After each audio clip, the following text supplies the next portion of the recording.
Pemerintah Indonesia mengambil langkah untuk mereformasi ekosistem logistik nasional dengan meluncurkan program Batam Logistik Ecosystem. Hal ini sebagai sebuah platform logistik yang terintegrasi. Program itu diharapkan mampu meningkatkan daya saing Batam dan merupakan upaya pemulihan ekonomi nasional. Batam Logistik Ecosystem resmi diluncurkan beberapa waktu lalu di Batam, yang diresmikan oleh Menteri Koordinator Bidang Kemaritiman dan Investasi, Luhut Binsar Panjaitan bersama Menteri Keuangan Sri Mulyani, dan turut disaksikan oleh Menteri Koordinator Bidang Politik, Hukum dan Hak Asasi Manusia, Menteri Perdagangan, Gubernur Kepulauan Riau, Kepala Staf TNI Angkatan Laut, Direktur Jenderal Bea dan Cukai, Sekretaris Jenderal Kementerian Keuangan, Kepala BP Batam, Direktur Jenderal Perhubungan Laut dan Kepala Kantor Pelayanan Utama Bea Cukai Batam. Menteri Keuangan Sri Mulyani Indrawati mengatakan, pemerintah mereformasi ekosistem logistik nasional melalui kemudahan dan penyederhanaan proses hulu hingga hilir, sehingga memangkas waktu dan biaya yang ditargetkan menekan biaya logistik dari 23,5% menjadi 17% dari produk domestik bruto.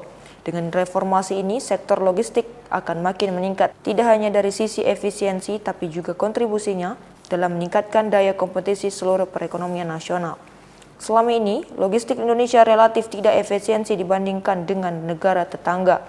Karena itu, dirancang platform BLAY sebagai bagian dari ekosistem logistik nasional. Ini spektakuler karena memangkas proses layanan dari 17 langkah menjadi 1 langkah saja. Kalah kompetisi hanya dari biaya logistik. Jadi kalau kita sebagai negara beras besar, ingin Indonesia maju, masyarakatnya sejahtera, ingin investasi datang ke sini, dan oleh karena itu Pak Menko Marinvest terus kemana-mana mempromosikan Indonesia. Namun kalau di Indonesia tidak dibenahi, ya investor senang. Oh, the story of Indonesia looks so good, it sounds so excellent, I want to come, tapi begitu datang ke Indonesia is so much atau pusing. Doesn't look and doesn't sound good as you explain to us. Nggak kelihatan bagus dan tidak terdengar bagus waktu mereka datang karena begitu rumitnya. Sehingga aku harus mengeluarkan lebih banyak dana untuk sebuah investasi yang tadinya sudah diperkirakan akan kompetitif.